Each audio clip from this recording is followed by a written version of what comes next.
¿Qué tal? Continuamos hablando sobre las excepciones en Java y en esta ocasión vamos a profundizar en lo que es la pila de rastreo o el stack trace que genera una excepción. El rastreo de pila o stack trace es un texto, un mensaje, un log de mensajes descriptivos que nos permite analizar y depurar nuestros programas y las causas de las excepciones que ocurren en nuestros programas. Cada vez que una excepción se produce, este stack trace también es producido al mismo tiempo, independientemente de que salga por la consola de comandos o no, pero este stack trace se produce, este rastreo de pila. Este rastreo de pila lo que va a hacer es permitirnos, como dije hace un momento, nos va a ayudar a determinar cuáles son las causas que están haciendo que nuestro programa falle. El stack trace contiene en primer lugar un mensaje descriptivo que nos va a indicar el problema que ocurrió durante la ejecución del programa. Va a mostrar la pila de llamadas a los métodos, que no es otra cosa que la cadena de llamadas a los métodos. Ahorita vamos con un ejemplo a entender mejor de qué se refiere esta cadena de llamadas a los métodos. Y este stack trace suele incluir la ruta de ejecución que condujo a la excepción método por método. Por ejemplo, en el caso de una excepción de tipo java.lang.arithmeticException, vemos que esta es más o menos la estructura del stack trace. En NetBeans se ha creado un programa, este programa que nos va a permitir, nos va a ayudar a analizar lo que es el rastreo de pila de una excepción. Y bueno, le he puesto división entre 0. Y es un programa muy simple, simplemente tiene un método estático llamado cociente. Lo que va a hacer es analizar el cociente en base a dos números que recibe como argumentos, numerador y denominador, y va a retornar el cociente de esos dos números. Aquí dentro del método main he creado un objeto scanner para poder introducir los datos, numerador y denominador. Después esos datos introducidos por teclado se lo paso al método cociente y lo guardo en la variable resultado. Después hago una impresión con formato en la que simplemente pongo el resultado de este número entre este número va a ser este otro número. O sea, numerador, denominador, resultado. Vamos a ejecutarlo. Sigo 10 entre 7, por ejemplo. Vemos que aquí nos dice el resultado de 10 entre 7 es igual a 1. Ahora vamos deliberadamente a producir un error. 10 y como denominador 0. La excepción que se va a generar cuando nosotros terminemos la introducción de este segundo número es una introducción de tipo arithmeticException, porque dentro de Java no están permitidos las divisiones entre 0 en lo que se refiere a números enteros. Están permitidas en números de coma flotante, float o double, pero entre enteros produce una excepción. Entonces vamos a dar enter y vamos a ver la excepción que nos produce. Como habíamos dicho ya, cuando dividimos un número entero entre 0 y se lanza una excepción, se van a mostrar varias líneas de información, como vemos aquí, en respuesta a esta entrada inválida. Recuerda que no está permitido la división de números enteros entre 0. Esta información es precisamente lo que nosotros ya conocemos como el rastreo de la pila, la cual lleva el nombre de la excepción en primer lugar, como encabezado, y nos dice que la excepción es de tipo java.lang.arithmeticException en un mensaje descriptivo. Este mensaje es lo que nos va a indicar cuál es el problema que ocurrió y la pila de llamadas a los métodos. O sea, esta es la pila de llamadas a los métodos. Ahorita explicamos a qué me refiero con esto.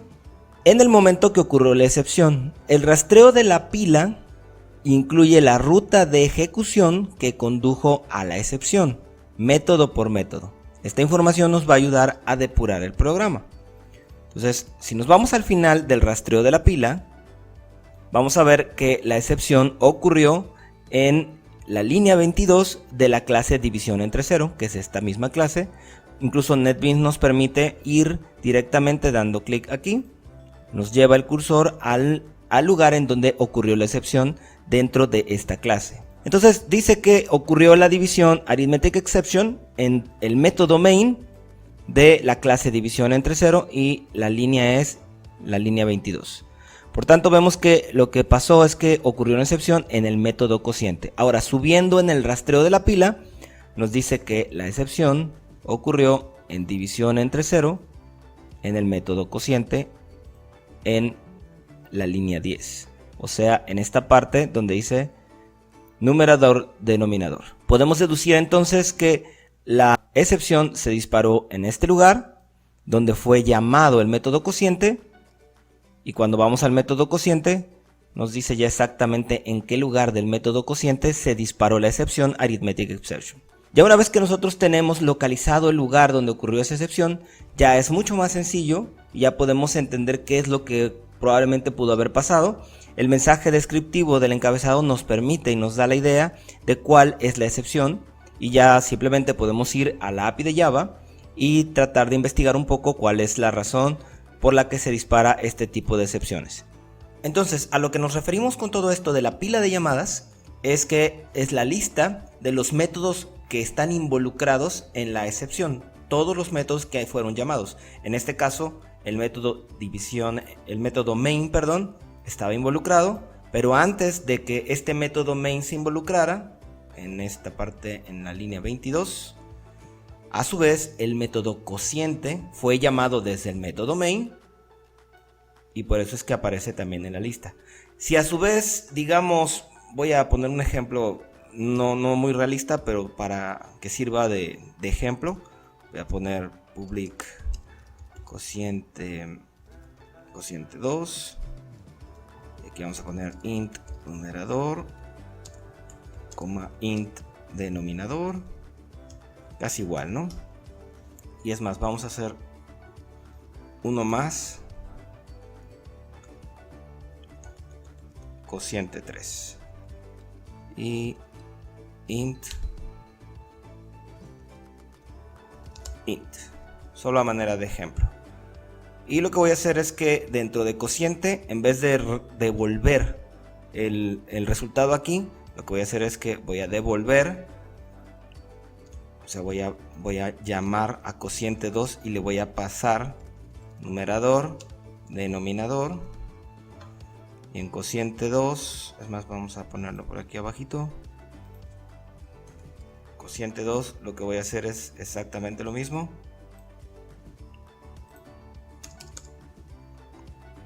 Pero con cociente 3, y ya en cociente 3 es donde ahora sí voy a hacer la operación propiamente. Entonces, realmente, a ver, vamos a ver, cociente 2, int numerador, int denominador, ¿qué pasó aquí? Ok, vamos a quitarle lo de static. Y veamos, ok. Bueno, vamos a dejarle statics a todos para que no haya problema. Y eso no es importante ahorita. El punto es que realmente la excepción, si te das cuenta, se va a producir en el método cociente 3. Pero lo que hace es que, como aquí el método main llama a cociente, cociente a su vez llama a cociente 2, y cociente 2 a su vez llama a cociente 3, y en cociente 3 es donde realmente se va a producir la excepción. Pero la pila de llamadas o el conjunto de llamadas es ese conjunto, esa lista de métodos que están involucrados cuando ocurre una excepción. Entonces voy a ejecutarlo de nuevo, voy a producir de nuevo la excepción, y vemos que la pila de llamadas creció, empezando desde el método main, nos dice la línea, de ahí nos dice que el método main llamó al método cociente, y nos indica la línea en la que se produjo la excepción, que a su vez es una llamada a otro método, donde se produjo la excepción, que es el método cociente 2, en esta línea, que a su vez es una llamada de otra excepción, que es el método cociente 3, donde verdaderamente está el origen de la excepción. Ahora vamos a poner otro ejemplo en el que vamos a disparar otro tipo de excepción. Voy a poner aquí 10 y aquí hola. Como podemos ver aquí, tenemos otro tipo de excepción. En el encabezado de este stack trace nos dice que es la excepción java.util.inputMismatchException. Esta excepción inputMismatchException se produce cuando nosotros no introducimos un valor válido. En la manera en la que nosotros tenemos hecho este programa, estamos asumiendo que el usuario va a introducir siempre correctamente valores enteros válidos, porque nosotros aquí le estamos dando la indicación y cuando nosotros recibimos el valor mediante el método nextInt, estamos esperando que el usuario introduzca un número entero. De la misma manera aquí. El problema es que a veces el usuario comete errores. De hecho, es muy frecuente que el usuario cometa errores. Entonces, aquí en vez de poner un número entero, puso una cadena de texto. O bien puede ser, por supuesto, un error de dedo. Por ejemplo, ponga 10, quiera poner 1 y se le vaya algún carácter. Entonces, es el mismo caso porque este string, en este caso, no puede ser convertido a un entero. Y en consecuencia nos dice que hay un valor que se ha introducido de manera inválida. Bien, entonces una excepción, input mismatch exception, ocurre cuando el método nextInt de la clase scanner recibe algo diferente a un entero válido. Comenzando por aquí, por el final del stack trace, vemos que dicha excepción se disparó primeramente en el método main en la línea 20. Entonces, si le damos clic aquí, la línea 20 nos va a llevar a esta parte en donde está el método nextInt.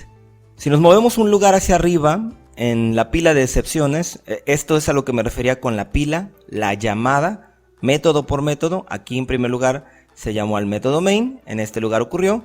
Dice que después ocurrió en el método nextInt, pero el método nextInt no está dentro de nuestra clase, sino que pertenece a la clase scanner.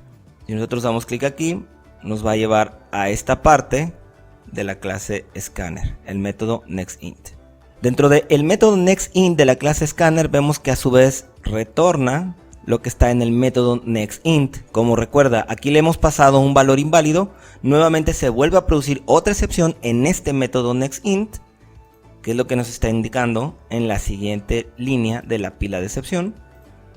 Si damos clic ahí, vemos que dentro de ese método nextInt, repito, este es uno de esos métodos nextInt y después tenemos otro método nextInt dentro de la clase scanner, y en esta línea vemos que se produjo una excepción aquí cuando mediante el método next el programa intentó parsear la cadena de texto en un entero y no lo pudo hacer, y así sucesivamente.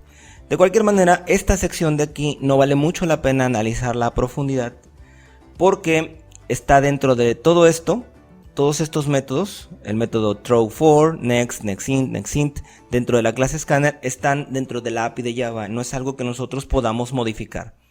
Siempre cuando nosotros estamos analizando una pila de excepciones o un stack trace de una excepción, lo que tenemos que hacer es enfocarnos en la parte que nos corresponde, por así decirlo, la parte que nos toca a nosotros. ¿Cuál es el problema o cuál es el fallo en nuestras propias clases que están produciendo un error de este tipo? En este caso, vemos que la parte que corresponde a nuestra competencia, que es donde estoy recibiendo el método nextInt. Y una vez que tengo localizada la línea que me está generando el problema, entonces ya puedo analizar con toda libertad cuál es la excepción y cuál es la causa. Aquí te decía yo, en la documentación del API de Java, sabemos que input mismatch exception ocurre cuando dentro del método nextInt de la clase scanner se introduce un valor que no puede ser parseado a un entero válido. De hecho, dentro de la documentación de la API de Java podemos saber exactamente cuáles son el tipo de excepciones que ciertos métodos pueden dar. Por ejemplo, para no tener que ir a la documentación de la API de Java, tenemos lo que es el JavaDoc, aquí en la pestaña, si no la tienes en Windows, y por aquí en IDE Tools, JavaDoc Documentation, seleccionas el método que quieres analizar y aquí te manda la documentación. Lo mismo que está en la versión web es exactamente lo mismo que tenemos aquí en la pestaña JavaDoc. Y dentro de la pestaña JavaDoc, cuando seleccionamos el método nextInt, que es el que estamos analizando en este caso, aquí en la sección donde dice throws, nos indica cuáles son los tipos de excepciones que puede generar. En el caso de nextInt puede generar una excepción input mismatch exception, y aquí nos dice que ocurre esta excepción si el siguiente token, la siguiente entrada que introduzca el usuario por su teclado no machea, no coincide con una expresión regular de un entero. En fin, que no es un entero o que no es un valor que pueda ser parseado a un entero. En fin, el punto es que cada método de la API de Java puede definir o puede tener definido cuáles son los tipos de excepciones que se producen si no se cumplen ciertas condiciones. Es algo que ya internamente el método tiene así programado, básicamente. Por supuesto, cuando nosotros estamos haciendo algún programa, nosotros mismos también podemos decir que en cierto momento nuestro programa o nuestro método puede disparar alguna excepción determinada si ocurre alguna cosa o alguna anomalía. Nosotros podemos, de hecho, utilizar las excepciones que están dentro de la API de Java o podemos crear nuestras propias excepciones personalizadas. Bueno, pues eso sería todo por esta clase. Espero que te haya sido útil. En las siguientes clases vamos a analizar algunos ejemplos de lo que en mi experiencia me ha tocado en algunas ocasiones, pues algunos problemas, algunos fallos que suelen ocurrir, como excepciones de tipo class cast exception, cuándo ocurren, por qué ocurren, cómo aprender a detectarlas, o excepciones como null pointer exception, excepciones de SQL exception, etc. Muchos tipos de excepciones que vamos a ir viendo algunos ejemplos para aprender de manera más versátil cómo podemos nosotros debuguear nuestros programas en cuanto al tipo de excepciones que nos mandan. Bueno, sería todo por esta clase. Te saluda Javier Vázquez. Hasta luego.